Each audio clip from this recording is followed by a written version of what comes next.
업종별로 멀티플을 답변 드리기 좀 애매해서 두루뭉실하게 말씀드렸는데 그건 조금 어쩔 수 없는 것 같아서 대신 이런 방면으로 생각하시면 좋다라는 좀 팁을 드리면 업종과 상관없이 성장성을 기대하기 어려운 업종이다.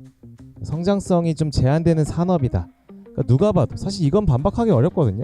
지난 10년간 산업이 정체되고 있는데 지금부터는 올라갈 거다라는 주장은 받아들여지기 어렵기 때문에 누가 봐도 좀 성장성이 애매하다라고 하면 한 5배에서 6배 또는 뭐 4배 요 정도가 통상적으로 투자자들이 생각하는 부담 없는 밸류에이션인 것 같아요.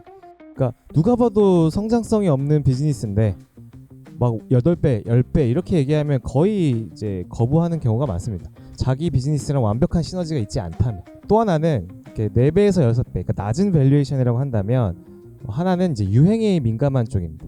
뭐 대표적인 게 뭐가 있어요? 여러분들 많이 아시는 F&B 프랜차이즈들. 프랜차이즈는 상당히 높은 가능성으로 유행이 짧잖아요. 그러니까 잘 됐다가 망한 것들, 잠깐 반짝인 것들이 워낙 많은 업종인 걸 누구나 아는 섹터라면 멀티플이 좋기는 어렵습니다.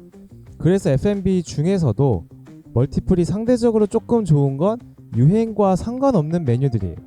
뭐 커피, 치킨 이런 거는 10년 후에도 먹고 있지 않을까요? 네, 그런 것들은 조금 멀티플에 상대적으로 관대하다. 그렇게 이해해 주시면 좋을 것 같고요. 이것보다 이제 이게 가장 조금 합리적인, 조금 저렴한 수준의 밸류에이션 범위라면 M&A 시장은 기본적으로 10배를 넘어가는 밸류에이션은 거의 95% 이상의 투자자들이 거부 반응 일으킵니다.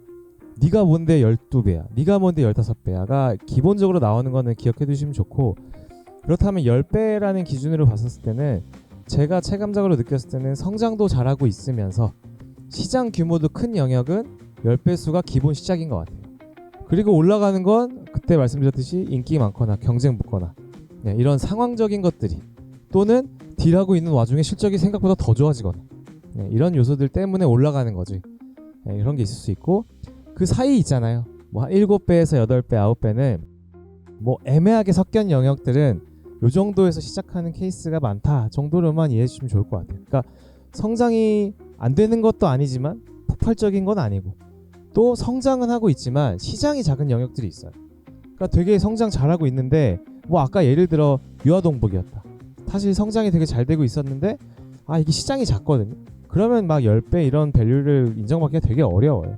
그래서 그런 기준으로 해주시면 좋고, 이 모든 거를 다 무시하는 게 지난 시간에는 운이라고 말씀드렸지만 그게 이제 예를 들어 열몇 배, 아까 같은 경우 코스알에스 20배 이런 거의 대부분의 대전제는 뭐냐.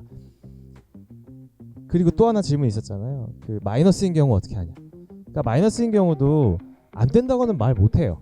될 수 있거든요. 근데 그때 지난 시간에 제가 말씀드렸던 그런 딜에, 그러니까 실적이 안 되는 거잖아요. 실적이 안 되는 딜에 되는 거에 하나가 뭐였죠? 라포였었잖아요. 네.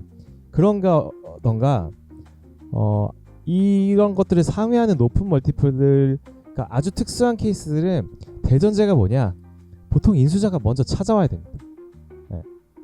M&A를 내가 하겠다라고 시장에 나갔는데 굉장히 이례적인 멀티플을 적용받아서 팔렸다는 아주 운이 좋은 케이스지, 이게 이 가격에 팔린다고는 거의 대부분 인수자가 먼저 찾아오는 경우가 거의 90% 이상이었던 것 같아요. 네. 그래서 그때 지난 뭐 홍보니 인수자들한테 나를 현명하게 알리는 건 중요할 수 있다 이렇게 말씀드렸던 거고, 네. 그래서 그 정도로 가이드를 실제 저희도 잡고 저도 그렇게 생각하고 미팅 다닐 때도 그렇게 얘기하고 다닙니다. 네. 그래서 업종별보다는 그게 조금 더 먹히는 것 같아요.